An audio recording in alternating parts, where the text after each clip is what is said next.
Welcome back to good morning Telangana. భారత ప్రజాస్వామ్య దేవాలయం పార్లమెంట్లో రైల్వే బడ్జెట్లో తెలంగాణకు అన్యాయం జరిగిందని చర్చ జరుగుతుంటే, మరోపక్క పోలవరం విషయంలో పెద్ద అన్యాయమే జరుగుతున్నటువంటి చర్చ కూడా జరుగుతున్నటువంటి నేపథ్యం చూస్తున్నాం. పోలవరం బిల్లును పార్లమెంట్లో బీజేపీ ప్రభుత్వం తీసుకొచ్చింది. దీన్ని తీవ్ర స్థాయిలో టీఆర్ఎస్తో పాటుగా మిగిలిన ఎంపీలు కూడా వ్యతిరేకించిన సందర్భాన్ని చూస్తున్నాం. శ్రీనివాస్ గారు, బిల్లు ఇప్పటివరకు ఆర్డినెన్స్ రూపంలో మాత్రమే ఉండే, పోలవరం ఆర్డినెన్స్ ఉండే, ఇప్పుడు బిల్లు మరి రేపు ఈరోజు ఓటింగ్ జరిగితే అది చట్ట రూపంలో వచ్చేస్తుంది. నేను ఇప్పుడు మనము పార్లమెంట్లో భారతదేశంలో న్యాయ వ్యవస్థ ఒక చట్టాల రూపకల్పన చేసేటటువంటి వ్యక్తులు కూడా పార్లమెంట్లో ఈరోజు దుర్మార్గంగా పార్లమెంటు లైవ్లో ఉన్నప్పుడు ఆర్డినెన్స్ రూపంలో, ఆర్డినెన్స్లు ఎవరు తెస్తారంటే పార్లమెంట్ ఉండంగా కూడా అధికార ఒక అహంతో తీసుకొచ్చేటి ఆర్డినెన్స్లు. అంటే మామూలుగా చట్టసభలలో మనం చేసే ప్రాసెస్ కంటే ఆర్డినెన్స్ రూపంలో తొందరగా మనం అనుకున్న సాధించవచ్చు అనేది ఒక దురహంకారంతో తీసుకొచ్చేటి దాన్ని ఆ రకంగా తీసుకొచ్చిన ఆర్డినెన్స్ని ఇప్పుడు చట్ట ప్రకారంగా పార్లమెంట్లో పెట్టడం. తెలంగాణ బిల్లు పెట్టమన్నప్పుడేమో ఇది ఆర్టికల్ 3 ఈ ప్రకారము మనం అన్ని రకాల ఈ రకమైన ప్రాసెస్ ఉంటుందని డిలే చేయడం. ఈరోజు ఆ పోలవరం ఆర్డినెన్స్కు మరి ప్రెసిడెంట్కు పోవాల్సిన అవసరం లేదా, అసెంబ్లీ వ్యూస్ అటెండ్ చేయాల్సినటువంటి అవసరం లేదా? ఎందుకంటే బార్డర్ చేంజ్ అవుతుంది. క్లియర్గా ఆర్టికల్ 3లో ఏం మెన్షన్ చేశారు? ఒక రాష్ట్రాన్ని కొత్త రాష్ట్రాన్ని ఏర్పరచాలన్నా లేదా దాని బార్డర్స్ చేంజ్ చేయాలన్నా ఈ రకమైనటువంటి ఒక పద్ధతిని ఆర్టికల్ 3లో అంబేద్కర్ గారు వివరించారు. ఈరోజు అంబేద్కర్ గారికి అయితే మొత్తమే తిలోదకాలు ఇచ్చేశారు. ఆయన చేసినటువంటి ఆయన ఆదర్శాలను మొత్తం పార్లమెంటు సాక్షిగా బొందబెడుతున్నారు ఈరోజు. సో ముఖ్యంగా ఈరోజు పోలవరం ఆర్డినెన్స్ మీద మాత్రం ఇది ఒక అప్రజాస్వామికమైనటువంటి చర్య బీజేపీ చేస్తున్నటువంటి. మా దౌర్భాగ్యం ఏంటంటే తెలంగాణ ప్రాంతం యొక్క మా ప్రజలు ఒక ఇబ్బంది. ఇప్పుడు ప్రతి పార్టీలో, కాంగ్రెస్ పార్టీలో ఏ కేవీపీ రూపంలోనో లేకపోతే ఇంకో రూపంలోనో మాకు అక్కడ వ్యతిరేక శక్తులు పనిచేస్తాయి. బీజేపీ వచ్చినప్పుడు వెంకయ్యనాయుడు రూపంలో, ఇంకో రూపంలో ఎన్డీఏ రూపంలో చంద్రబాబు నాయుడు వ్యతిరేక పక్షము. ప్రతి పార్టీలో కూడా ఈరోజు ఉన్నటువంటి నేషనల్ పార్టీలు ఆ ప్రాంతం వాళ్ళ ఇన్ఫ్లుయెన్స్ బాగా వారి మీద జరుగుతూ ఉంది. కాబట్టి బాలరెడ్డి గారు, పోలవరం విషయంలో మీ వైఖరి ఏ విధంగా ఉండబోతుంది? తెలంగాణ బీజేపీ వైఖరి ఏంటి? తెలంగాణ బీజేపీ పోలవరంకు వ్యతిరేకత కాదు, ప్రాజెక్టుకు. కానీ డిజైన్ మార్చ్ మనం. రెండోది, ఈ ఏదైతే ఆర్డినెన్స్ అని అంటున్నారో ఇది బీజేపీ తెచ్చినటువంటి ఆర్డినెన్స్ కాదు.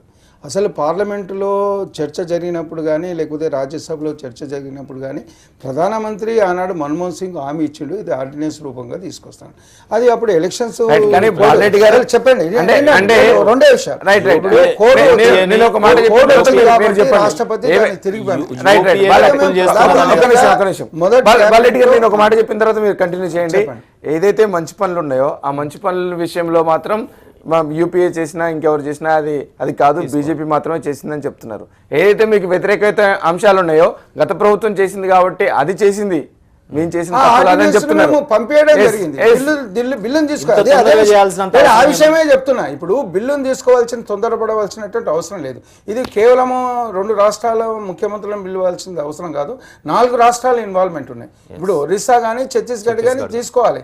ఇప్పుడు ఎవరిది తీసుకోకుండా బిల్లు పాస్ చేసేస్తే ఇప్పుడు రాజ్యాంగ పరంగా ఇప్పుడు ఎవరైతే చెప్తున్నారో శ్రీనివాస్ గారు, అది రాజ్యాంగ పరంగా మనం నడుచుకోవాలి. రాజ్యాంగ పరంగా నడుచుకునేది ఏంటి? బౌండరీస్ చేంజ్ అయినప్పుడు ఆర్టికల్ 3 ప్రకారంగా అసలు చట్టం తీసుకురావాలి. ఆర్టికల్ 3 ప్రకారంగా బిల్లు పాస్ అయిందా పార్లమెంట్లో, లేకపోతే రాష్ట్రపతి పంపించిండా? ఆ రాష్ట్రపతి పంపిస్తే దాన్ని మేము తప్పకుండా పాస్ చేస్తాం. ఇవాళ మెజార్టీ ఉంది, మేము పాస్ చేసే అధికారం మాకున్నది. తెలంగాణకు వ్యతిరేకత కాదు, పోలవరంకి వ్యతిరేకత, కానీ డిజైన్ మార్చమంటున్నాం. గిరిజనులకు ఏదైతే అన్యాయం జరుగుతుందో రాజ్యాంగ పరంగా గవర్నర్ చేత కానీ రాష్ట్రపతి చేత కానీ గిరిజనుల హక్కులను కాపాడవలసిన బాధ్యత ఉంది. అక్కడ లక్షలాది మంది గిరిజనులను కాపాడకుండా ఇవాళ 7 మండలాలను మరి అక్కడ ఆంధ్రప్రదేశ్ ప్రాంతానికి కలుపుతా అని ఏదైతే ఆర్డినెన్స్ ప్రవేశపెట్టినా ఆ రోజు నుంచి మేము వ్యతిరేకించినాం. మేము మోడీ గారిని గెలిచినాం, మేము రాజ్నాథ్ సింగ్ కూడా మేము చేస్తున్నాం. ఇవాళ బిల్లు వస్తుంది, బిల్లు మీ ప్రభుత్వం బిల్లు వచ్చిన తర్వాత అక్కడ చర్చించేటప్పుడు మేము నిలుపుమని చెప్తాము. మేము అడిగేది ఏంటంటే ఈ యొక్క 7 మండలాలు మన యొక్క తెలంగాణ ప్రాంతానికే చెందాలి, గిరిజనుల హక్కులను రక్షణ కల్పించాలి, అసలు ఈ ఆర్డినెన్స్ను రద్దు చేసుకోమని చెప్పినాం. కాబట్టి ఇవాళ కూడా ఆ రకంగా ప్రభుత్వాన్ని కోరుతాము. ఆ బిల్లు మెజార్టీగా ఉండి పాస్ అయిన తర్వాత మనం ఏం చేస్తాం చెప్పండి? అంటే ఇప్పుడు వినోద్ గారు పార్లమెంట్ లో విషయంలో ప్రారంభించండి. వినోద్ గారు చేసేదానికి నేను వ్యతిరేకిస్తలేను. లేకపోతే ఇవాళ తెలంగాణకు అన్యాయం జరుగుతున్నది, గిరిజనులకు అన్యాయం జరుగుతుంది, పోలవరం ప్రాజెక్ట్ అనేది 7 మండలాల విషయంలో మరి ఇలా రద్దు చేసుకోవాలనేది మేమైతే డిమాండ్ ఉన్నా మేము కూడా పోరాటం చేస్తున్నారు. కానీ మీరు మాత్రం ఇన్ఫ్లుయెన్స్ చేయలేకపోతున్నారు. మీరు ఇన్ఫ్లుయెన్స్ అంటే తెలంగాణ వాదంగా మేము పోరాటం చేస్తున్నాం. కానీ ఆంధ్రప్రదేశ్ ఆంధ్రప్రదేశ్ వాళ్ళ వాదన వాళ్ళకు ఉంటుంది. ఒక విషయం చెప్తా, కర్ణాటకలో కూడా మనం ఆల్మట్టి విషయంలో ఉన్నది. కర్ణాటక మా ప్రభుత్వం ఉన్నా మేము వ్యతిరేకించినాం, బాబ్లీ ఉన్నది, మహారాష్ట్రలో మా ప్రభుత్వం ఉన్నా వ్యతిరేకించినాం. ఇప్పుడు ఒకటే ప్రాంతంలో ఉన్నటువంటి పార్టీలు మరి ఏ ప్రాంతానికి ఆ ప్రాంతం పోరాటం చేయవలసిన అవసరం ఉందా లేదా అని నేను చెప్తున్నాను. దాని గురించి మేము పోరాటం మేము ఇవాళ టీఆర్ఎస్ అధికారంలో ఉన్నది కాబట్టి టీఆర్ఎస్ కు మద్దతు అనేది కాదు, మేము ఇక్కడ తెలంగాణ ప్రజలకు మద్దతు. ఏ ప్రాంతంలో పార్టీ ఆ ప్రాంతంలో వారి తప్పుగా ఇప్పుడు ఆ ప్రాంతంలో వారి శ్రేయస్సు చూసుకుంటున్నారు. మన శ్రేయస్సు చూసుకోమనండి. ఈ రోజు ఒక 800 సీట్లు మెడికల్ సీట్లు వచ్చినట్టే ఓకే, మన ప్రాంతానికి అన్యాయం కాదు అది. కానీ మన ప్రాంతాన్ని అన్యాయానికి గురి చేసేటటువంటి, మనకు అన్యాయం చేస్తేనే వాళ్ళకి లాభం అయ్యే ఇష్యూస్లలో మనం పోరాడాలి కదా, మనం బయటికి రావాలి కదా, మీరు ప్రెజరైజ్ చేయాలి కదా. కేంద్రంలో ఇప్పుడు పార్టీ ఉండి మీరు ఈ రోజు రాజ్యాంగంలో ఉన్నటువంటి రాజ్యాంగాన్ని పరిరక్షించే విధంగా పార్లమెంట్ ఉండాలి. కానీ ఈ రోజు జరుగుతుంది ఏంటి, రాజ్యాంగంలో ఉన్నటువంటి మా మీద ఇనుపు ఉక్కుపాదం మోపుతున్నారు ఈ రోజు. ఇప్పుడు మేము ఆర్టికల్ 3 ని వ్యతిరేకిస్తలేంగా మొదటి నుంచి చెప్పండి అని ఊరుకుందామా? ఒక పార్టీ రాజ్యాంగ ప్రకారంగా గిరిజనులకు గవర్నర్ కి అధికారం రాష్ట్రపతికి ఉంది, వాళ్ళ రక్షణ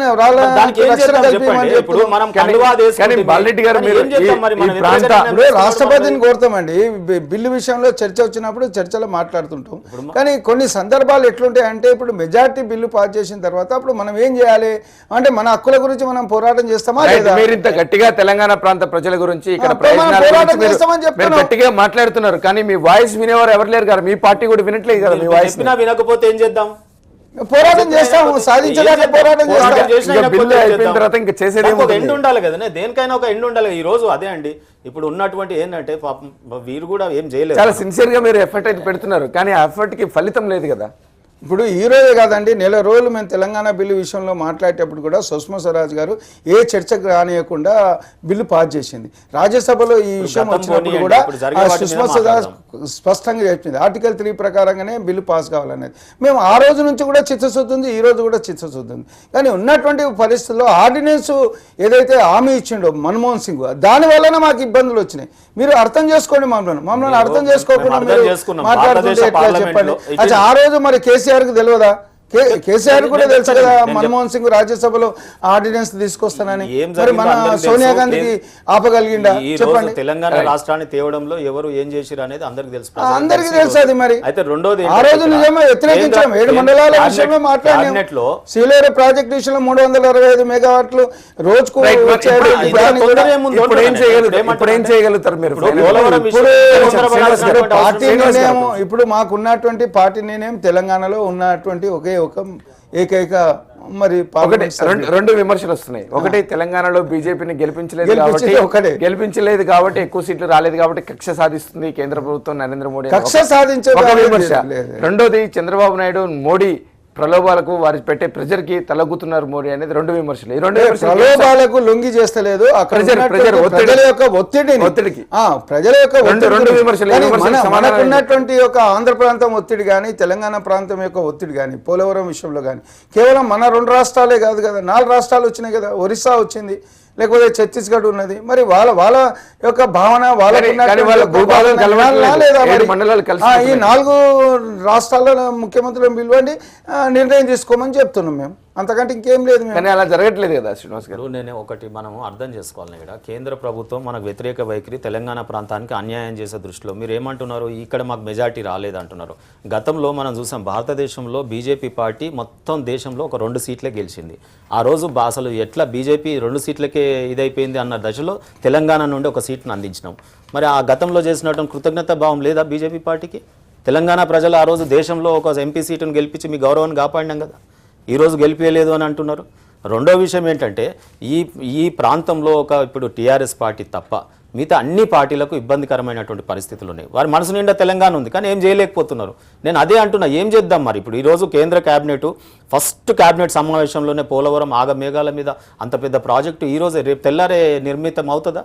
ఎందుకు అంత ఆగమేఘాల మీద చట్టాల ఉల్లంఘన తొందరపాటు జరిగిందనే విషయాన్ని మేము తొందరపాటు ఉంది, పక్షపాత వైఖరి ఎప్పుడు లేదు. అసలు ఈ దేశాన్ని కశ్మీర్ నుంచి కన్యాకుమారి దాకా, అటక్ నుంచి కటక్ దాకా దేశ సమగ్రత, దేశ సౌభాగ్యం తీర్చిదిద్దవలసిన బాధ్యత మాకుంది. దేశ అఖండతను కూడా కాపాడాలి. మేము ఆంధ్ర డెవలప్మెంట్ కావాలంటాం, సీమాంధ్ర తెలంగాణ డెవలప్మెంట్ కావాలంటాం. ఎక్కడ అన్యాయం జరిగినా పోరాటం చేస్తాం. అది మా జాతీయ పార్టీ. కాబట్టి మీరు మమ్మల్ని అర్థం చేసుకోమని చెప్తున్నాం, అంతేగాని వేరే ఉద్దేశం ఏమి లేదు. కక్ష పార్టీ లేకపోతే వాళ్ళ ఒత్తిడికి లొంగి మేము భయపడి ఏదో చేస్తున్నామని కాదు. ప్రవేశపెట్టడం అంటే అర్థం ఏంటి మరి? ఏంటంటే ఈ బిల్లు ప్రవేశపెట్టి దాన్ని పాస్ చేయించాలి, అల్టిమేట్ గా మెజారిటీ ఉంది కాబట్టి ఆర్డినెన్స్ తీసుకురావడమే పొరపాటు అయిందనే విషయాన్ని నేను చెప్తున్నా కదా. ఆర్డినెన్స్ కాకుండా ఆర్టికల్ 3 ప్రకారంగా వస్తే చర్చకు అవకాశం ఉన్నది. మళ్ళీ కూడా ఈరోజు 2 గంటల చర్చకు 4 గంటల చర్చకు ఇవ్వాల అవకాశం కల్పిస్తుంది కదా పార్లమెంట్. చూస్తాం, ఇంకా వెయిట్ చేస్తాము. ఇప్పుడు ప్రతి బిల్లు వచ్చింది పాస్ కావాల్సినటువంటి అవసరం లేదు. 10 ఏళ్ళు 20 ఏళ్ళు కూడా బిల్లు పాస్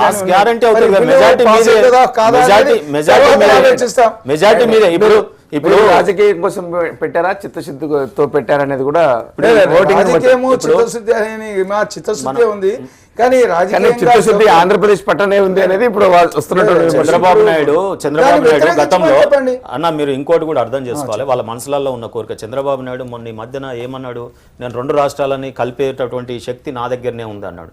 అంటే రేపు పార్లమెంట్ మెజారిటీ మళ్ళా కలిపే సాధ్యం కానీ రేపు పార్లమెంట్ లో ఈ రకమైన 2 రాష్ట్రాలను పోలవరం విషయంలో ఇట్లా ఉంటాయి. నిన్న మొన్న ఒక నోట్ వచ్చింది తెలంగాణ ప్రభుత్వానికి, గవర్నర్కి ప్రత్యేక అధికారాలు ఇస్తామని. గవర్నర్కి ప్రత్యేక అధికారాలు ఇవ్వాలన్నటువంటి ఆలోచన కూడా కేంద్ర ప్రభుత్వం.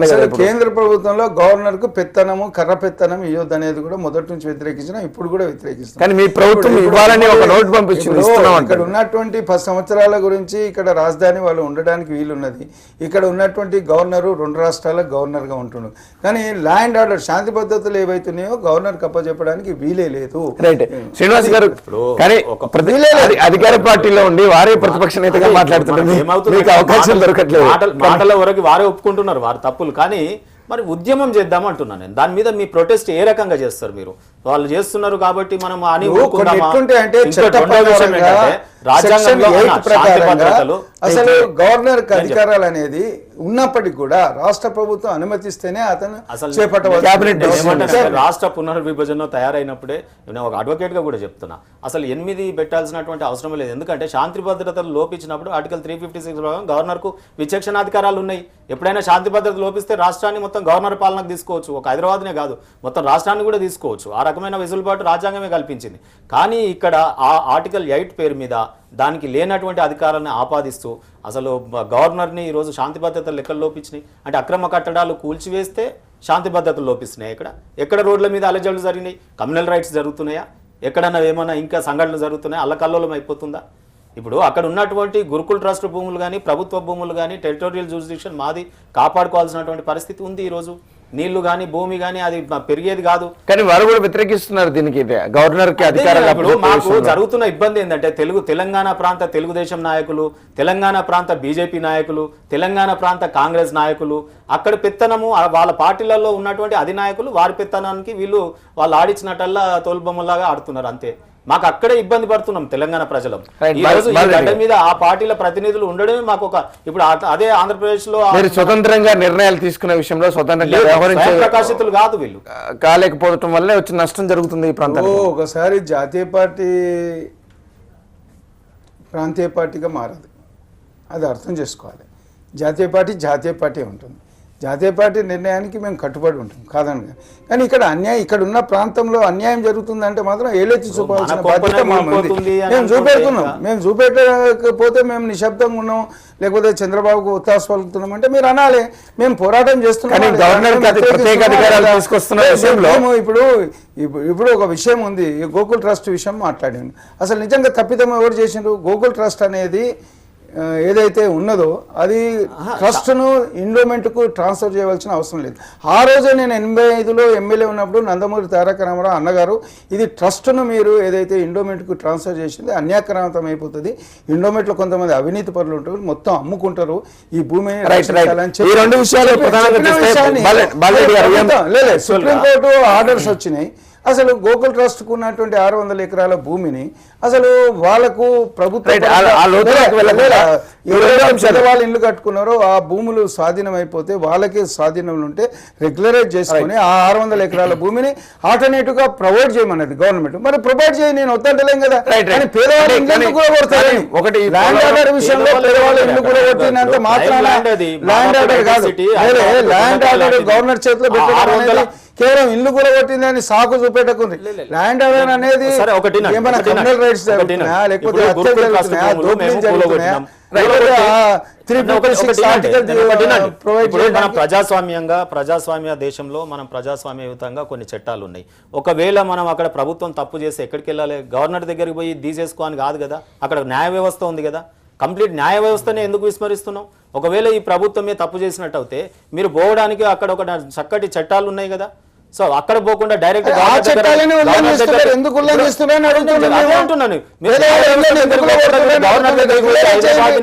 ట్యాక్స్ కట్టి 30 సంవత్సరాల నుంచి లేదా కవిత పోరాటం చేసిందా లేదా, హరీష్ రావు పోరాటం చేసిందా లేదా, కేటీఆర్ పోరాటం చేసిందా లేదా? గరీబోళ్ళు అంటారా, గురుకుల్ ట్రస్ట్ లో గరీబోళ్ళు ఎవరు ఉన్నారో మనం లెక్కలు దిద్దాం కానీ అది ప్రైమ్ ల్యాండ్ గురుకుల వైపు తీసుకెళ్తున్నాం. ఇప్పుడు శాంతి భద్రతలు గవర్నర్ గారి దగ్గరికి పోవడం, ఈ సబ్జెక్ట్ ని కంక్లూడ్ శాంతి భద్రత ఇక్కడ ఏమి భంగం కాలేదు. నెల రోజులు పడినప్పటికీ కూడా ఇక్కడ తెలంగాణ ప్రభుత్వం చక్కగా పరిపాలన, కేంద్రం లెటర్ రాసింది.